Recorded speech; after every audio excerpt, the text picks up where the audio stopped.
Welcome. It's great to see so many people here this evening. My name is Jane Pickering, and I have to remind myself who I am. I'm the William and Muriel Seabury Howes Director of the Peabody Museum. And I'm delighted to welcome you guys all here in the lecture theatre and then our online Zoom audience. And this is a very special evening. It's this year's Hallam L. Movius Junior Lecture, presented by the museum, the Peabody Museum, but also a partner of the Harvard Museums of Science and Culture, together with the Department of Human Evolutionary Biology, the Department of Anthropology, and the American School of Prehistoric Research. So there's lots of us behind this. And I want, on behalf of all those organizations, to offer my heartfelt thanks to the Movius family for their generous support of this lecture, which makes it possible and for us to all be here tonight. And I know some members of the family are online, so I just want to look directly, I hope, at the camera and say thank you very much. We deeply appreciate it. And we are also very honored to welcome tonight a distinguished speaker, Professor Jean-Jacques Hublin. I think I said that right. It's a long time since I did French. Drawing on cutting-edge research in archaeology, paleogenetics, and paleoproteomics, Professor Hublin will examine the disappearance of Neanderthals and the rise of Homo sapiens in Eurasia, tracing the complex processes that gradually transformed a world shared by multiple human forms into one inhabited by a single surviving lineage. After the lecture, I do invite you to join us in the galleries of the Peabody Museum to enjoy some wine, some cheese, some conversation. It's up on the third floor gallery, and there will be people sort of in that direction to direct you up. So I hope that those of us in person are able to join us upstairs after the talk. To learn more about additional upcoming programs, we've got quite a few events still upcoming this semester. I invite you to visit our website, peabody.harvard.edu, and you can also sign up for our e-news there as well. So it is now my pleasure to introduce my colleague, Dan Lieberman, who is the Edwin M. Lerner Professor of Biological Sciences and Professor of Human Evolutionary Biology, and he will introduce our speaker. Thank you. Thank you, Jane. It's a real pleasure to be here. Before I introduce Professor Hublin, let me just again thank the Movius family. For those of you who don't know, Hallam Movius, after whom this lecture series is named, was a preeminent Paleolithic archaeologist. He was a graduate of Harvard College back in the day, I think 1930 or something like that, a long time ago. Then he did his PhD here at Harvard. Then he served in the war all over the place. He was in the Air Force and I believe traveled all over the world for the US government, and then came back to Harvard as a professor of Paleolithic archaeology here, and had an enormous, incredibly important effect on Paleolithic archaeology, both in the United States and worldwide. He's most famous for two things. One is something called the Movius line. Some of you may have learned about this in college, but because he had traveled all over the world and had looked at archaeological collections everywhere, he appreciated that you could kind of draw a line across, part of Europe and into at the edge of sort of Europe and Asia, and that on one side of the line there were lots of hand axe cultures, and on the other side of the line there were basically no hand axes. And although people keep finding an occasional hand axe here or there in Asia, it's still basically, his insight is still basically true, and we still don't really quite understand why there are so few hand axes in Asia. But the other reason he became extremely important was a series of excavations. The most important were at a site called the Abri Plateau in the town of Les Aisies in France. If any of you have not been there, you should go. It is one of the most charming, beautiful places on the planet.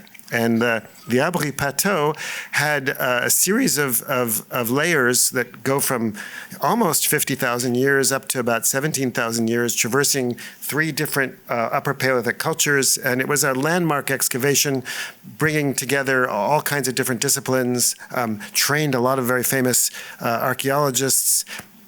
And if you go to the town of Les Aisies, which I cannot recommend too highly, it's in the Dordogne, the food there is exceptional, it's charming, it's beautiful. It's really God's country in many ways. If you like pâté, Armagnac, etc., but I don't want to go on too much. But in the town of Les Aisies, there's a hotel called the Hotel Cro-Magnon. And in the Hotel Cro-Magnon, you can actually, in the hallway, there are lots of photos of the Movius expedition of the Abri Plateau, and you can see pictures from the old days and have a delicious dinner. We can also go to the site of Abri Plateau, where there's a museum now, and see the results of the excavation. But that's so. Again, thank you to the Movius family for giving this opportunity to every year to invite one of the best, to invite Paleolithic archaeologists to come speak at Harvard. And this year, we have really a superstar, Jean-Jacques Hublin, who I've had the privilege of knowing for 30 years now. We've been friends for 30 years, actually 29 years. But I can know that because my daughter was in utero when we first started working together. But Professor Hublin has had a really remarkable career. He did his undergraduate degree at the Université de Paris at Pierre and Marie Curie. He did his PhD at the University of Bordeaux, I believe, with Professor Bernard van der Merch, who I worked with when I was a graduate student. I first got to know Jean-Jacques Hublin's work because I remember one of my advisors, David Pilbeam, pointed out to me that there was this really interesting guy in France who was doing unusual work. It was very un-French. I remember that's what David Pilbeam said. But because at the time there was this idea that Neanderthals just basically were French. They must have been carrying baguettes. They just appeared in France, and Jean-Jacques really changed how we think about Neanderthals. He worked on on how Neanderthals evolved and how they interacted with modern humans. And as you'll see from his talk, he's exceptional in the sense that he combines completely fluidly. He's as much an archaeologist as he is an anatomist and paleontologist as he is now a geneticist, and combines all three of these fields completely fluently and interchangeably at really deep and levels. After he was at I met him in Paris when he was at the Musée de l'Homme. He then moved to Bordeaux, and then he became the director of the Human Evolution Group at the Max Planck Institute of Evolutionary Anthropology, where his impact is still being felt. And now he's a professor at the Collège de France in Paris, which, if you don't know, is a very, very, very distinguished position. These are the saints of the academic world of France, and so it's a real privilege to have him here. And I was lucky enough to have spent some time at the Collège this fall. So without further ado, let me introduce Professor Jean-Jacques Hublin to talk about how humans and Neanderthals interacted.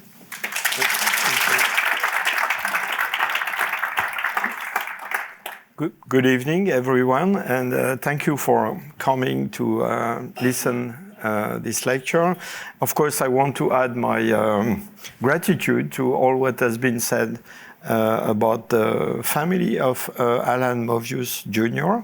I'm very grateful. The family allowed me to come to Cambridge, Massachusetts, and meet again with, as you understand, colleagues, but also old friends like Dan and many others. I must say I had a very busy day today, speaking and chatting with very interesting people. And thank you, Dan, for your very nice words also. One thing that Alan Movius Jr. Taught us is that in fact, if you look at the evolution of Paleolithic industries throughout the old world, you have very different stories depending on what part of the world you are. And Dan Lieberman mentioned the story of the Movius line, which is still something that I think is to be considered when you look at Paleolithic industries. And what we have learned since the time of the research by Movius is that, in fact, when you look at biology, there is also a huge diversity of hominins, much larger than what we have thought could be possible in the past. So what you have here is a sort of simplified tree showing what kind of species of hominins existed during the last million years or so. And what you see is that there is only one of these bars here that represent our own species, Homo sapiens, is the only bar that reached the top of the frame, which basically means that the only species of humans existing on Earth today. And, well, by the way, I think that's a nice thing, because if we would be in a situation like we have been for hundreds of thousand years, we would have several kind of hominins peopling the Earth. And so something that looked to us like very normal somehow, that there are the same humans all over the place, in fact, is not true if you move in a very shallow past, in fact. So just, say, more than 40,000 years ago, you had all these different hominins existing. And in particular, you have here a lineage that originated in Eurasia that gave two sister groups. Let's call them species in formation, the Neanderthals, and a group that has been discovered in the not long time ago, in 2010, that existed in Asia, and that is called the Denisovans, and this group is the sister group of the Neanderthals. So in other words, we have a divide between an African world where our species evolve and an Eurasian world where the Denisovans and the Neanderthals evolve. And at some point, as you see, our species replaced all the others. And this is really, I think from my point of view, this is really the most spectacular event in hominin evolution of the last million years, and arguably the most important event of the whole human evolution since there are hominins on Earth. And of course, we would like to know exactly how and why this happened, why our species replaced the others. And in fact, there are very few places on Earth where you can really analyze what happened. We know what existed before, we know what existed after, but in most places, we don't know exactly what happened at the time of the replacement. And in Europe, because Europe is a place where people have been doing paleolithic archaeology for a century and a half, we have a lot of sites, a lot of hominins also, fossil hominins, and to some extent we can document this process. So one thing I want to emphasize is that if we look at this divergence between Neanderthals and the origin of our species, what's really striking is the kind of difference in terms of phenotype, in terms of anatomy that we see between these two recently separated branches of hominins. Just to give you an idea of that, here on the right you have two skulls of two sister groups of apes, chimpanzees, actually. So these two species of chimpanzees, bonobos and common chimpanzees, got separated something like 1.5 million years ago. And I don't know in the audience if there is anybody able to see the difference between the two skulls, but you really have to be a very good anatomist to see some kind of difference. But the difference between Neanderthals and Homo sapiens that diverged much more recently, less than 1 million years ago, maybe 800,000 years ago, something like that. Well, if my granddaughters, who are 7 years old, would be here, they could perfectly explain to you what the difference in anatomy between the face of these two guys. So it's quite spectacular. And we could, you know, if you go into the anatomy, internal anatomy of these skulls, you would find incredible differences. Like, for example, the middle here ossicles of a Neanderthal and a human are as different as what you would observe between a human and a chimpanzee or a gorilla. So it's a major difference in terms of phenotype. Just to refresh you, this is the world of the Neanderthals. So this blue area is a place where you find Neanderthal remains. Actually, most of the sites where we have Neanderthals are concentrated in the west part of this geographical distribution. And here in the far east, southern Siberia, Altai, they went there, but they went there, I would say, occasionally. And they went there occasionally, especially during interglacial events, period that were less cold than others, because during these time periods, the Caspian Sea has a lesser extension than it is today. And so you can have this expansion of hominins in the mid-latitudes quite far east, but during glacial events, the Caspian Sea is much more extended northward, and so you have a sort of geographical barrier in this area. So the question is, what kind of interaction we see between the African world of the sapiens, where they evolved, and the Neanderthals, and of course, one of the main questions is when exactly the ancestors of modern humans moved out of Africa and entered into this domain. And what we have learned from archaeology, from paleontology, and also from paleogenetics is that probably there were several occurrences of these contacts between Neanderthals and the African world. And to start with, we know from ancient DNA that there were already contacts a long time ago, probably more than 250 or 300,000 years ago. And we know that because we have in the genome of the late Neanderthals signs of what we call an integration of a part of the genome of the African people or ancestors of present-day humans.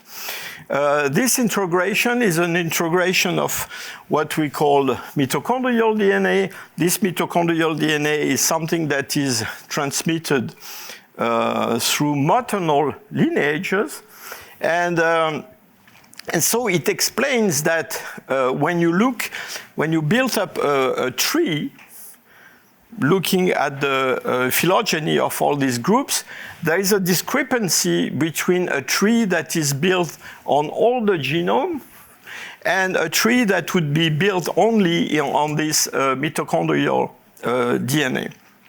And the same thing has been found for the Y chromosome and actually also for a little part of the rest of the genome. So this situation of integration of Y chromosome or mitochondrial DNA, it's something that we know in other species of mammals. And I just give you one example, which is the example of polar bears and brown bears. And it's pretty much the same situation. You can build a tree from the genome of these species, different populations, and the tree that you build from the whole genome is different from the tree that you build from the mitochondrial DNA. And so it's something that is quite trivial.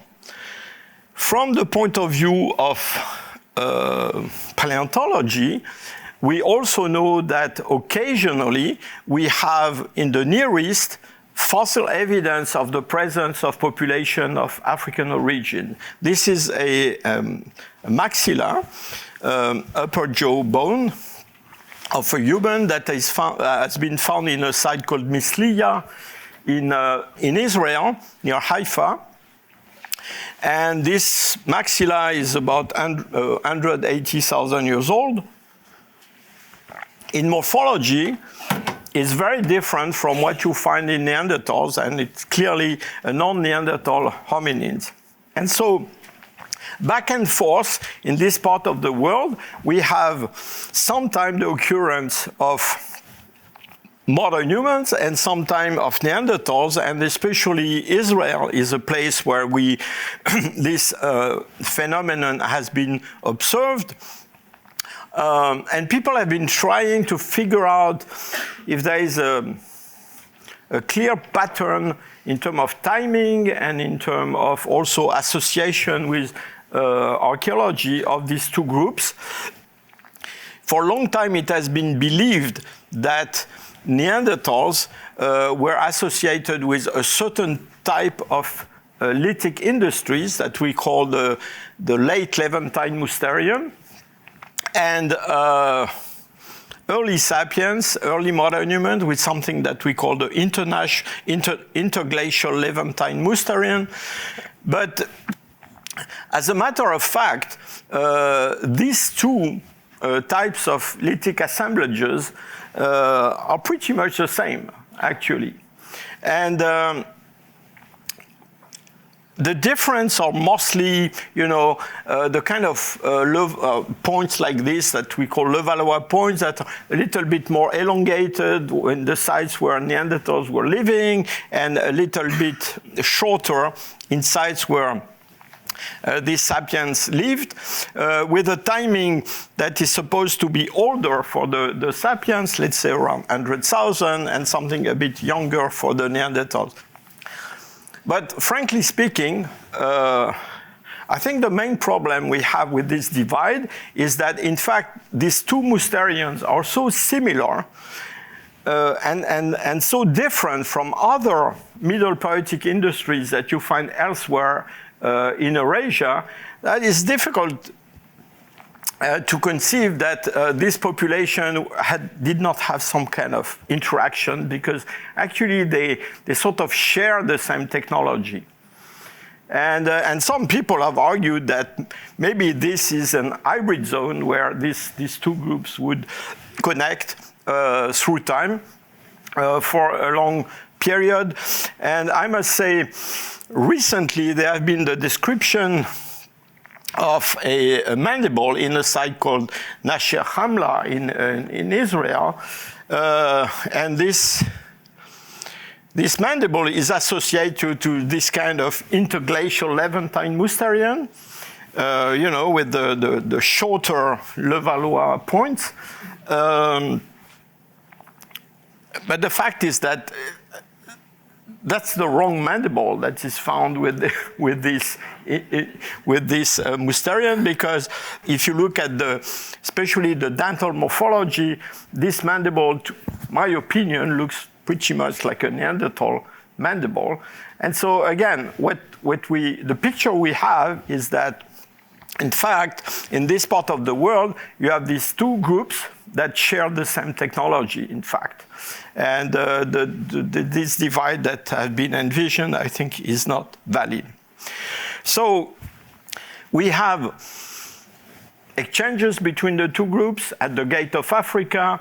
We have this integration of mitochondrial DNA, Y chromosome that existed in the past. And of course, more recently, you had a final exit out of Africa, and we had this integration of Neanderthal DNA into the genome of present-day humans out of Africa. So most people in this room have about 2% of DNA of Neanderthal origin. What you have on this picture is a representation of the different chromosomes, 1 to 22. Here is the X chromosome. It's a sexual chromosome. The inner circle represents chromosomes of present-day humans with the part of the genome where you can sometimes find Neanderthal DNA. And the outer circle represents the same thing for the Denisovan, the sister group of the Neanderthals. So just to be clear, all these little red bars on our chromosome is places where you can find Neanderthal DNA, but no one has all this Neanderthal DNA. So again, it's only 2% of the whole genome that is Neanderthal in the genome of present-day non-African people. And of course, what's kind of striking is also parts of the genome where you never have Neanderthal DNA, which tells us that for some reasons, natural selection has cleaned off our genome from this Neanderthal contribution in many parts of the genome. Actually, about 60% of the Neanderthal genome is never represented in present-day humans. And places where you can find Neanderthal DNA is places where this Neanderthal DNA is somehow useful and it has been positively selected, in particular in relation with local conditions, the presence of certain pathogens, and for example, the immune system is a part of the genome where you find sometimes this introgression. It's also likely that part of the introgressed genome of Neanderthals into the genome of present-day non-Africans is just related to the fact that it does not hurt to have this part of the genome, so it's kind of neutral and it can stay there without being very harmful. So the question is how this happened, how this replacement of one population by another occurred in Western Eurasia. This is a picture taken from a old, not that old, paper by two geneticists from Bern University, Courat and Escoffier. And what you see on this slide is how they model the expansion of sapiens into Eurasia. So it's a sort of wave.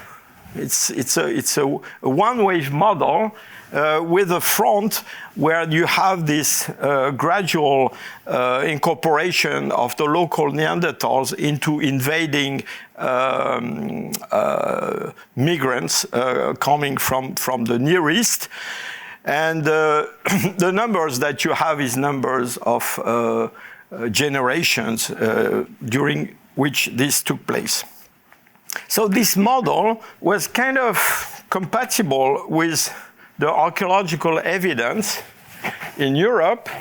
Why? Because there is a sharp contrast between the stone tools that you find associated to Neanderthals and what you find with these incoming Homo sapiens. This is the kind of assemblages that you have in the middle, what we call the middle Paleolithic in Europe. So very few standardized objects like this hand axle, but a lot of flakes and points which are kind of shapeless, in fact. You know, it looks like people have been producing these flakes because they needed a cutting edge to do something, and then this object were probably dispatched. And this is in very sharp contrast with what you find after, say, 40,000 years ago in Western Europe, where we have something we call the Upper Paleolithic, and this Upper Paleolithic is very different. First of all, as you see, you have smaller artifacts, and these artifacts in general are very standardized. So these people have been producing a lot of blades and bladlets, and especially to produce points, and these points were used to put at the tip of all sorts of projectiles for hunting. And so this seems to be a very, I would say, important production for these groups. By the way, this, I would say, this prevalence of points and projectile is something that we see already in Africa before the spread of these hominins into Western Eurasia. So things were kind of simple. We had these Neanderthals producing this middle Paleolithic with some end axes and kind of shapeless flakes and things. And then you have these nice modern humans coming into Europe, moving as a wave, replacing them, and with these very nice missile weapons to hunt, maybe sometime to hunt Neanderthals.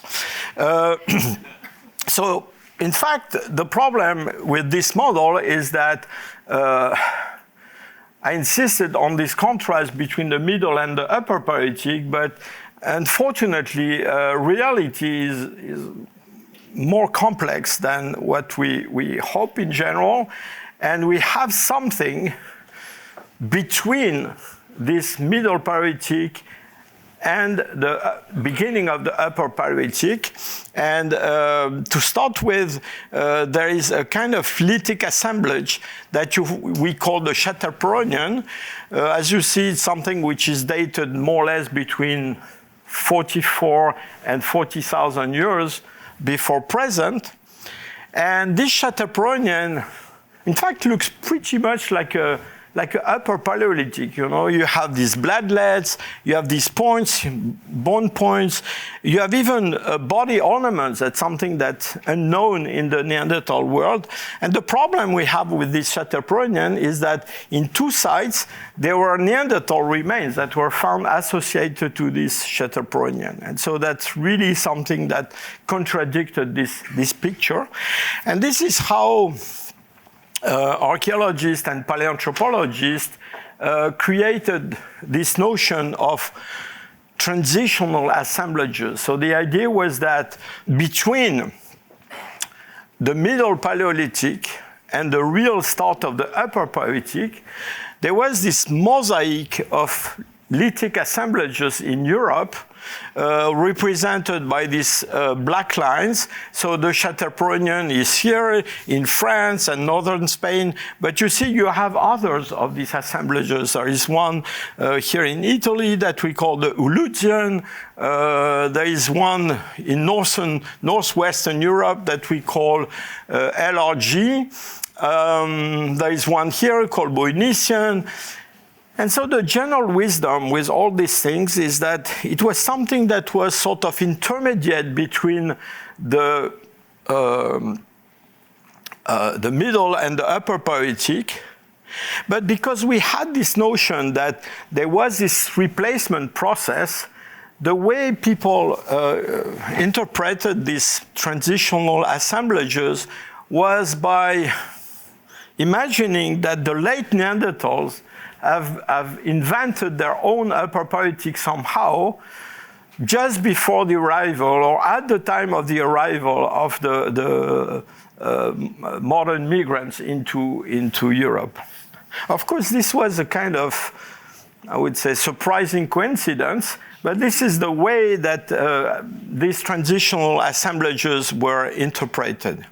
And what I want to show you now is that, in fact, this scenario of the one-wave peopling coming onto a world where Neanderthals are themselves evolving to create their own upper Paleolithic has been completely falsified by the work in the last, say, 5 or 10 years. And now we have a scenario that is quite different.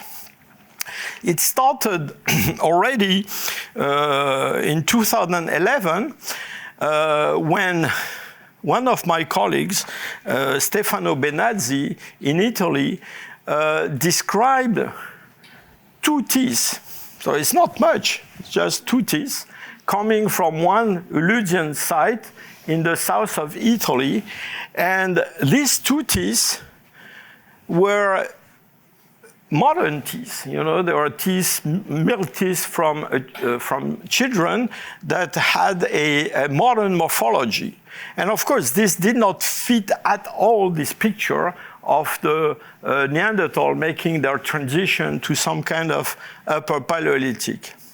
The problem we had with all these transitional assemblages is that beside the Chateaubriand, where we had these 2 or 3 occurrences of Neanderthal remains, for the rest of the transitional assemblages, in fact, we had no much human remains to decide who made what.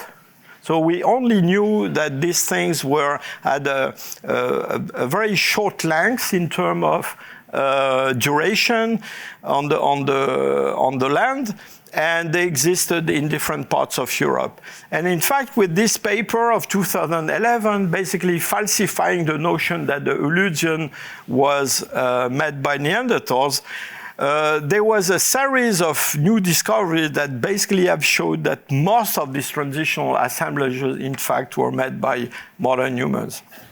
So how this happened?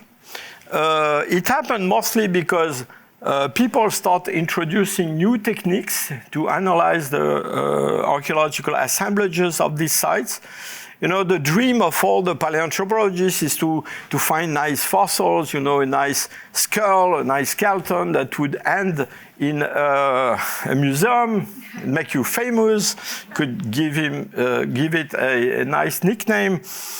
But to tell the truth, since I was a graduate student in France, only one of these fossils has been found. So I realized that if I wanted to wait until another one was found, I may never have the answer to the many questions about the transitional assemblages. And so me and others moved to other techniques, and in particular, a technique called zooms, which means zooarchaeology by mass spectrometry. And it is about studying this kind of mass of small bone fragments coming from archaeological sites. So in archaeological sites, you find stone tools. Sometimes you find, from time to time, a nice bone that you can identify as belonging to a reindeer or a bison or a bear or something like that. But the vast majority, in terms of volume of what goes outside of an archaeological, a Paleolithic archaeological site, it's something looking like that. And thanks to the work of a group of scientists at the University of York in the UK, we found a technique to use a tiny piece of these bone fragments to extract from this tiny piece a bit of collagen still preserved in the bone, and then these fragments of collagen can be broken using enzymes like trypsin or others.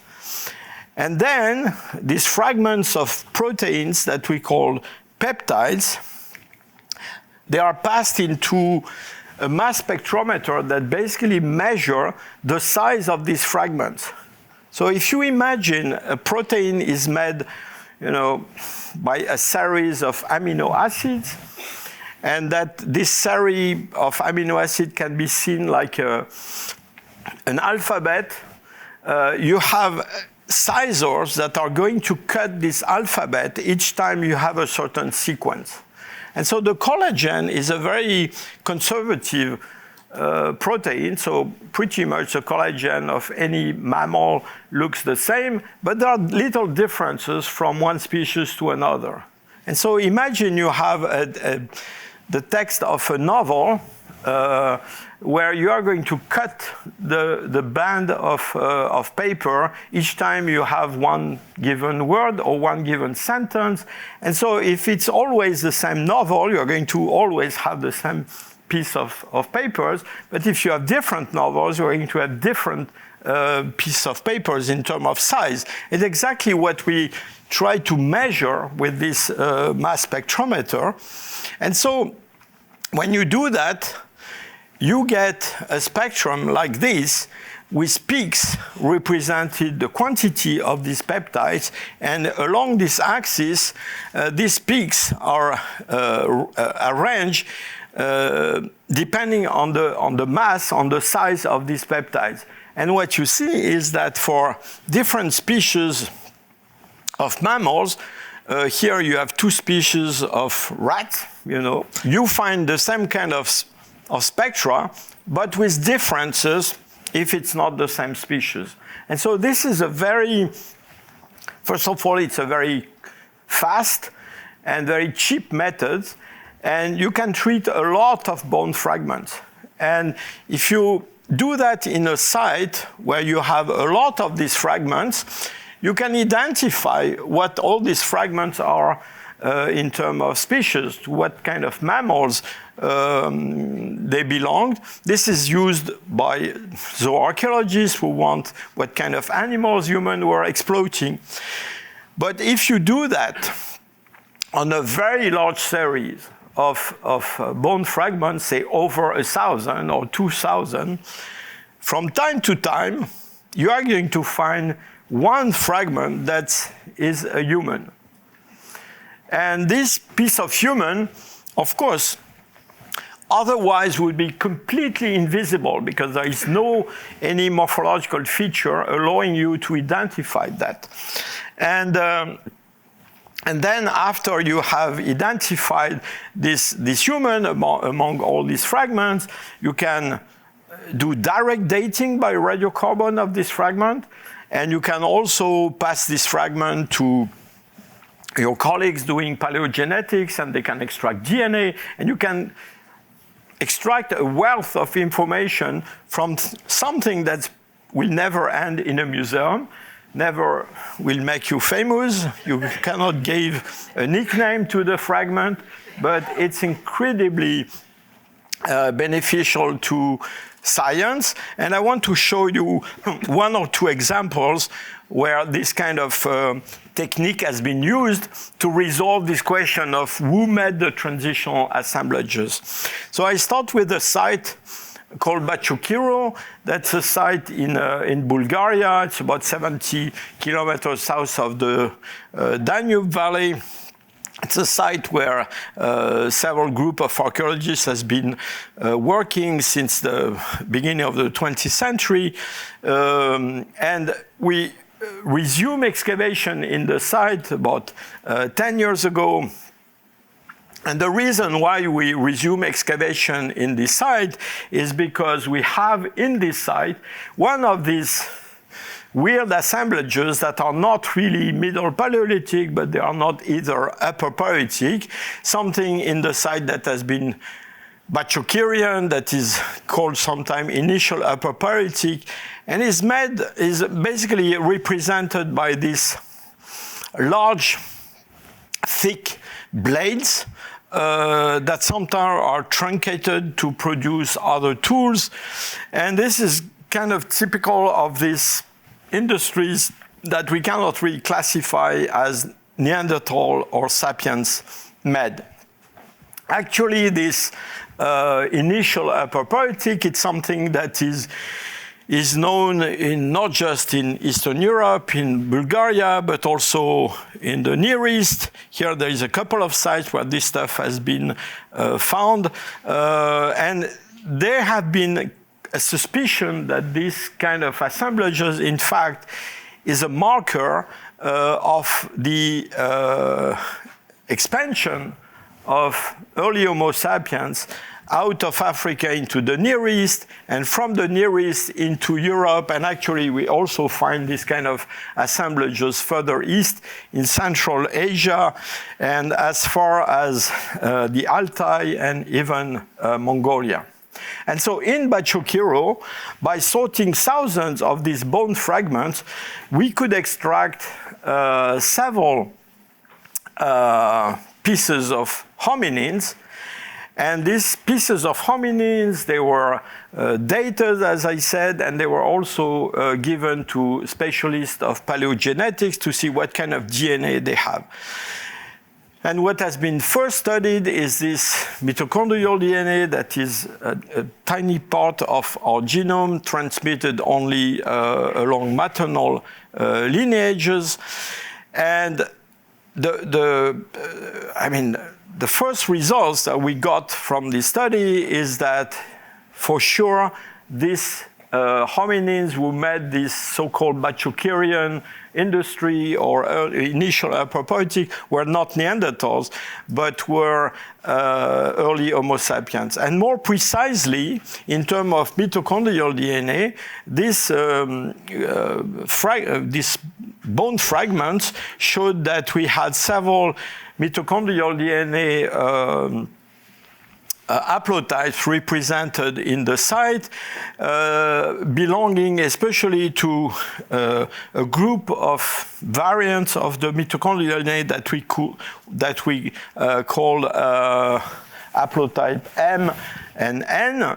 And these haplotypes, they descend from an African haplotype called L3, and it's really this connection between M, N, and L3 has been used a lot to support the African origin, basically, of this early Homo sapiens out of Africa. And furthermore, the specimens from Bachukiro, they root very close to the,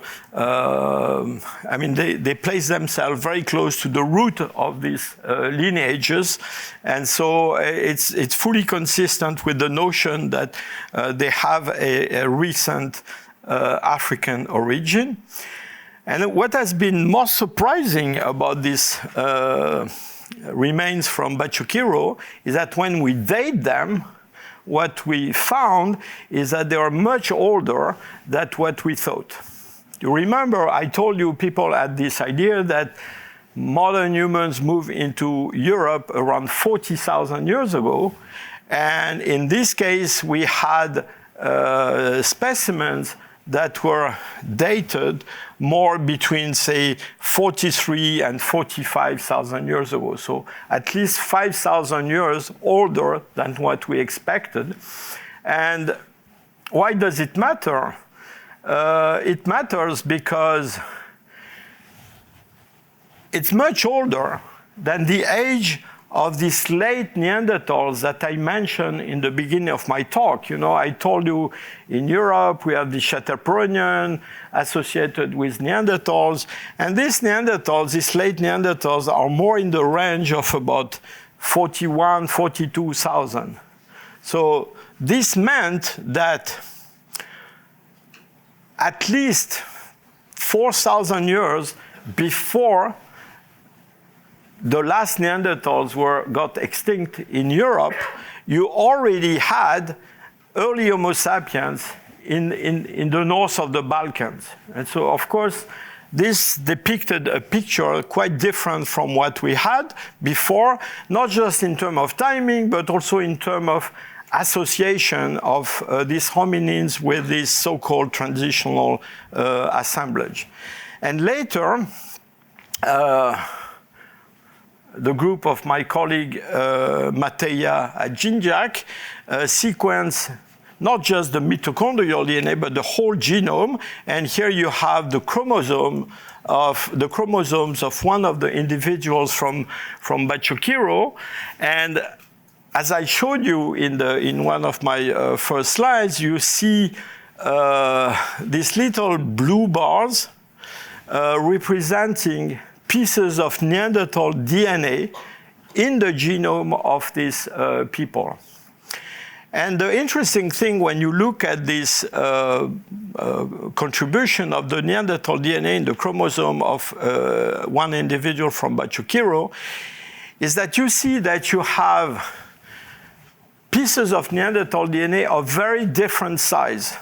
And actually, the size of the segments of Neanderthal DNA that you find in the genome of non-African, the size tells you something about the number of generations that pass since the moment where this contact, this genetic contact occurred. Why?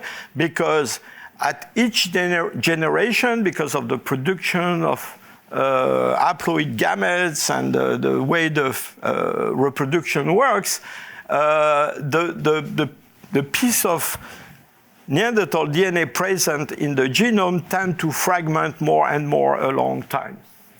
And what we see in this chromosome is that actually you have two classes of in terms of size of these fragments of Neanderthal DNA. You have very small fragments that result from a contact between the ancestors of this individual and Neanderthals a long time ago, let's say 80 generations or something like that, or more. But you also have big chunks of Neanderthal DNA. And these big chunks means what? They mean that in addition of a genetic contact that occurred somewhere in the Near East at the gate of Africa, locally, these guys, again, hybridize with local Neanderthal, just like 5-6 generations before the time this individual lived and died. And so you have 2 generations of contribution of Neanderthal DNA in this chromosome. And the other thing that the geneticist discovered is that if you look at the genome of these individuals, actually, it's almost a dead end. Somehow, it looks like they have no or almost none descendants in Western Eurasia today. And it's only, I mentioned that this kind of assemblages is also found in Central Asia and even further east. It's there in Far East of Asia that you find a little bit of this population remaining. But basically, the main message was that locally, it's a group of modern Homo sapiens that moved into Europe, but sort of died out finally, was replaced by other groups of Homo sapiens. At the time we published this paper on Bachukiro, there was another publication about another site called Zlatikun that is in Czech Republic, so much further west. And in Zlatikun, a skull has been discovered back in the 60s. Nobody knew exactly how old this skull was. There was no way to direct date it because it has been consolidated with some kind of glue that contaminated the samples, etc. But it has been possible to extract a fairly complete genome from this individual. And using this genome, we can say that this individual also lived probably around 45,000 years ago. And when you look at the Neanderthal contribution in the genome of Zlatikun, the picture is quite different from what we have in Bachukiro. Well, first of all, here the Neanderthal contribution is presented in red, not in blue. I'm sorry for this confusion. Geneticists are still debating about whether Neanderthals are more on the Republican side or Democrats. But okay, here is red. And the difference with Bachukiro is when this genome was analyzed, what it showed is that this group is probably a bit older than Bachukiro, but although it's older, it did not locally hybridize with Neanderthals. So we have another population, another small population with a completely different history, a complete different destiny. And again, it's a kind of population for which we don't have descendants today. And last, I want to show you another of these transitional assemblage. I mentioned the LRG. So LRG is the short version of Lincolnian, Ranisian, Germanovician. Actually, 3 different types of lithic assemblages that are found from the UK through Belgium, Germany, and Poland. And they are characterized by a certain type of points. In Germany, we also have these very spectacular large bifacial points. And so that's one of these assemblages that has been long considered as made by late Neanderthals that made their transition to some kind of upper Paleolithic. And again, I mean, since the 19th century, after excavating and actually destroying a number of archaeological sites, it has been impossible to find any piece of evidence about who made the LRG. And by working in a site which is actually the site on which the name of Ranisian has been created, it's a little town in Thuringia called Ranis. And in Ranis there is a cave under this castle, and this cave has been already excavated in the 30s. And we resume excavation in the site. It's a bit complicated because as you see, it's a very thick deposit. It's a cave of which the roof collapsed. So if you want to excavate, you have to go through this collapsed roof, big blocks, some big like my car. And so we had to make almost mining to go to the bottom of this excavation. And by using this technique that I mentioned, zooms, you know, this extraction of collagen from pieces of bone, it has been possible in this new excavation to identify some human remains, again, not very spectacular, very broken. The collection that was preserved in a museum from the old excavation from the 30s has been also analyzed in a molecular way, but also morphological way. And all in all, after doing all this, for an assemblage for which we never had any piece of human found for more than a century, we ended up having 12 specimens which were hominins, where some of these pieces, some were from the same individual. But of course, that was another case where we had, in fact, early modern humans. So what I'm telling you is that one after the other, all these so-called transitional assemblages fell, and I would say they fell on the side of modern humans, and they were not Neanderthals anymore. Again, the chromosomes of a specimen from Ranis, here compared with the chromosome from the Zlatikun woman that I showed before. And the one thing that's really spectacular in Ranis is that, again, we have individuals who did not interbreed with local Neanderthals, and actually the Ranis population is very close from the Zlatikun woman. Actually, the Zlatikun woman is interpreted as a cousin at the 5th degree, but a cousin or a parent from one individual from Ranis. I don't know if it speaks to you, but it blows my mind that you can connect individuals that lived 45,000 years ago between two sites that are, say, more than 250 kilometers, one from the other, and find some kind of cousins from one side living in another. By the way, it says something about the territory that these groups were exploiting.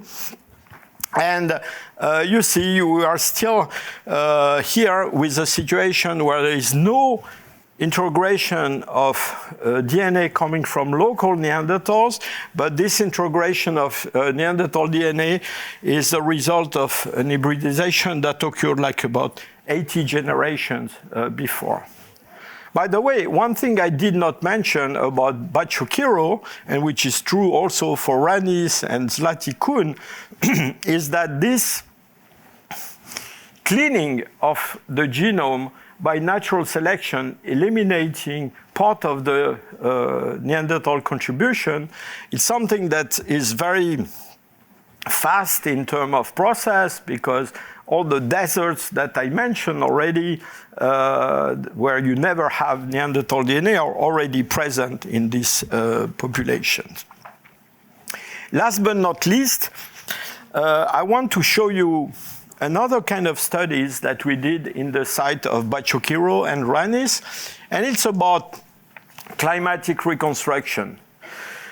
There have been for a long time this notion that the reason why this population moved from one place to another is related to environmental conditions. So in other words, that's probably true for the main out of Africa movements. We have good reason to think that is climatically driven. But for Europe, a very popular idea was that, at a time when the climate was warmer, these guys living in the Near East and of African origin would think, well, why don't we go there in Europe? Now it's warmer, and they would move into Europe. And so we have been investigating this climatic condition. Here is the picture of one of my former postdoc in Leipzig, Sarah Pederzani. And what Sarah has been doing, she has been looking at the variation in composition of one isotope of the oxygen. So oxygen 18 is a heavy form of oxygen, and the proportion of oxygen 18 varies with different things, the temperature, the distance to the ocean, and all sorts of things. And it fits into the tissues because, especially in past, people would drink the water where they live and consume animals and plants from their environments. And so if you look at a tooth of a horse or a large bovid, which is a tooth that has a continuous growth through time, you can sample all along this tooth and measure this rate of oxygen 18. And the curve that you see correspond to one winter, one summer, and again you fall into a winter. So it's the growth of a tooth like that is about a year, and it's a continuous process. And we have models based on present-day horses and bovids and etc. that allow us to convert these values of oxygen 18 into temperatures. And what has been found by Sarah Pederzani is that in Ranis, if you compare the summer and winter temperatures extracted from this kind of teeth to the modern reference, in other words, to the temperature that we have today in winter and summer in Thuringia, where the site is, what you see is that the winter temperature around this cave 47,000 years ago was about 18 degrees Celsius lower than it is today in winter. So I don't know if you ever passed a night of winter outside in Thuringia. It's not something you want to do. But if you imagine a temperature that is 18 degrees lower, is basically the environment you find in northern Scandinavia at the limit where trees can still grow. And so what we see with this, and it's something that we saw also in Bachokiro, is that these people, they did not move into Europe at a time where the environment was warmer and more comfortable, just on the opposite. Actually, what it looks is that they settled in northwestern Europe earlier than further south. And so it looks like they settled, in fact, at the periphery of the Neanderthal world. You remember you have Neanderthals living further south until like 40,000 years ago. And so it tells us that these guys, they had I would say, the technical capability and the resilience to live successfully in this kind of extreme environment. So all in all, we have been able to reconstruct the relationship between all these populations. And what came out of these studies is recently 2 papers published in 2004 and addressing not just the relationship between all these groups, but also the question of the timing of the integration of Neanderthal DNA into the genome of these guys.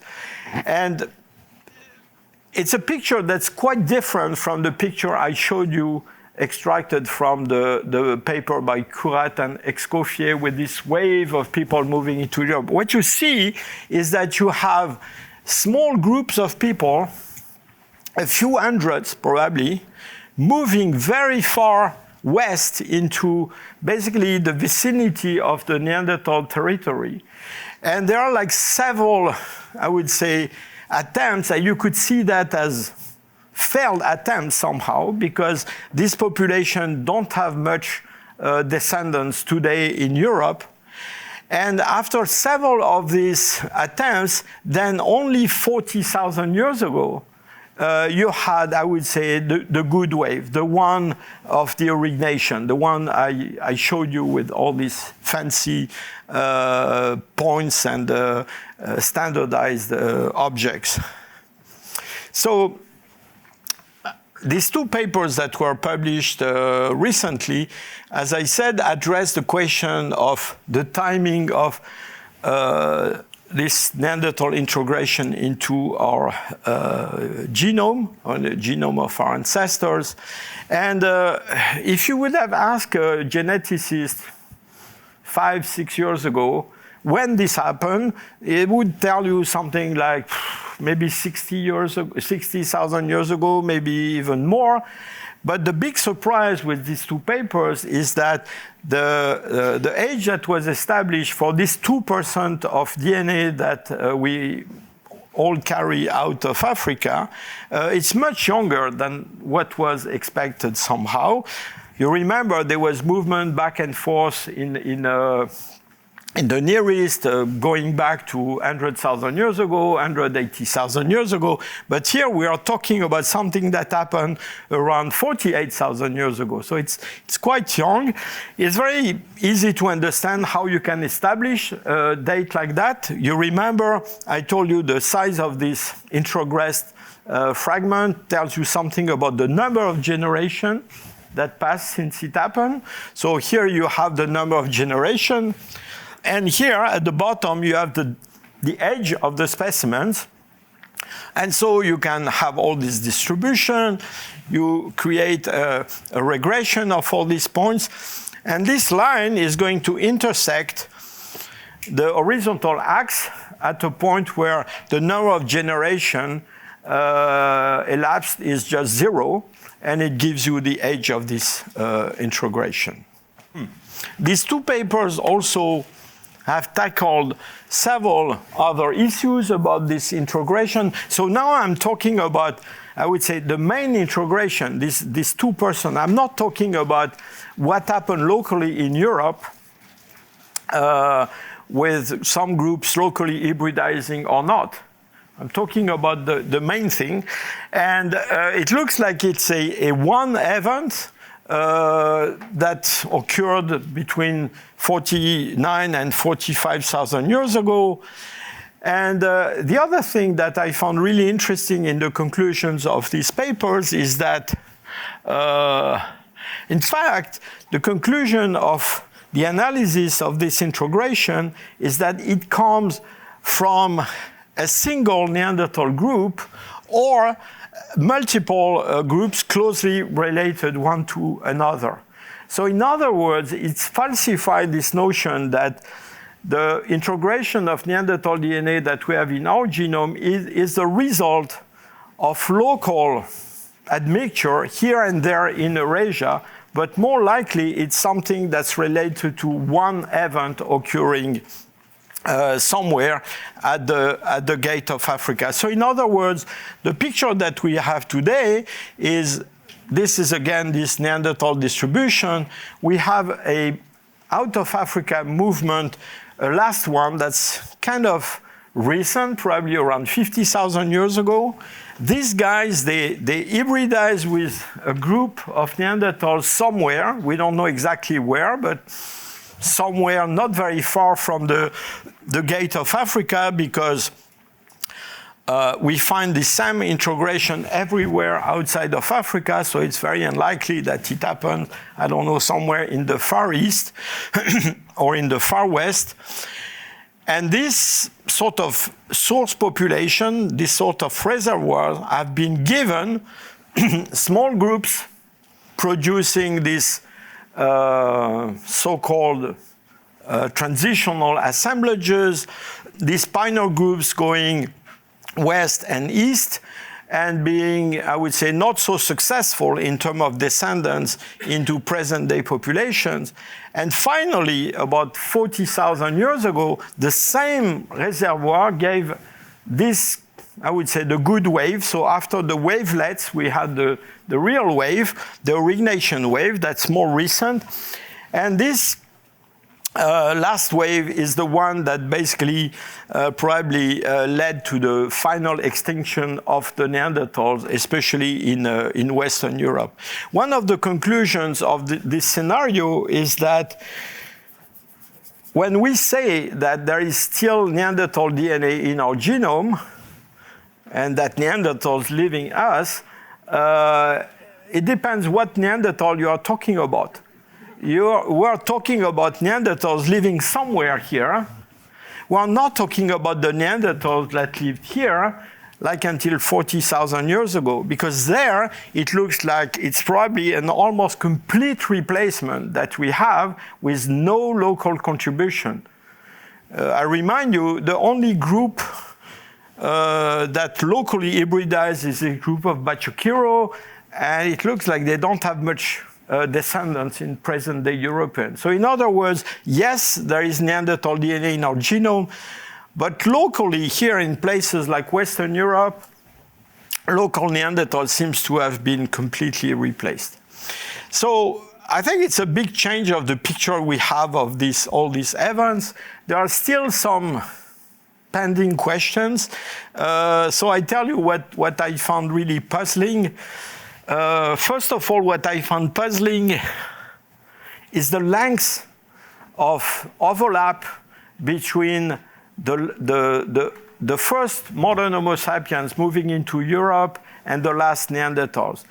Already in the Near East, in the place where this hybridization occurred, this initial hybridization, in one of these papers, the scenario that is envisioned is that yes, it's a single event, but it's a single event that lasted 7,000 years. And for humans, 7,000 is quite long. And I remind you that in Western Europe, we have early modern humans directly dated in Ranis in Germany at 47,000. And the last Neanderthals disappeared from southern France, probably around 40,000 or 41,000. So it's a huge overlap in terms of time. And personally, I have difficulties imagining how this is possible between population that can interbreed. First of all, it shows that if there was some kind of superiority of modern humans moving into Europe, this superiority was not overwhelming because it took a long time to have a complete replacement. And I suspect that there was some kind also of barrier preventing the merging of this population, because one of the very popular scenario among archaeologists is that local Neanderthals ended being absorbed by incoming population. We saw that this did not happen. And so I think probably there is enough incompatibility in terms of reproduction between Neanderthals and sapiens to have a situation like what we have in other primates, where you can have different species of baboons, for example, in East Africa, that coexist in the same region. These two species has been separated probably more than 1 million years ago. It's, the radiation of baboons is in Africa, it's about in this kind of age. And they hybridize in a hybrid zone, so you can find a bit of the DNA of one species into the other. But all in all, they don't merge. They stay separate. And they stay separate because there is enough mechanism keeping them apart somehow. And it's very likely that something like that existed between Neanderthals and Homo sapiens. Other questions. So that's all now I'm talking about the stones in my shoe. There is one site in southeastern France called Abri-Mandrin, where people have claimed to have found one tooth of early modern humans that would be in a layer that's about 53 to 55,000 years old. We don't have DNA from this tooth. We don't have a direct dating of this tooth. Well, we'll see. If they find another tooth and a better dating, maybe this will confirm that this occurrence of early modern into Western Europe is even older than what we think. And we also have the problem of this Chatterpronian. You remember I told you that the Chatterpronian looks pretty much like an upper Paleolithic assemblage.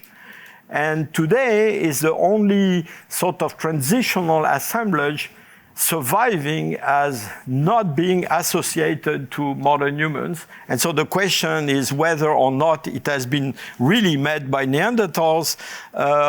Recently, there was the publication of this little thing that's a piece of pelvis of a baby that looks like modern. But still, we have dozens of bone fragments and teeth clearly of Neanderthal natures in the time range of the Chatterpronian and sometime in Chatterpronian ranges.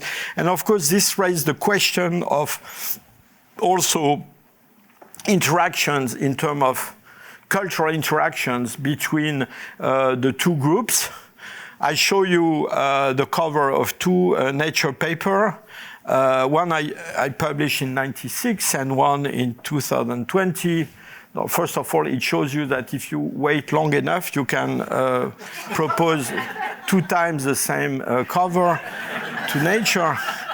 But really, this shows the kind of body ornaments that we have in the Chatterpronian site in France associated to Neanderthals. This is the kind of body ornaments that we have in Bachokiro. And of course, the question is to what extent these changes that we see possibly in the last Neanderthals has been triggered by the occurrence of modern humans. I thank you for your attention.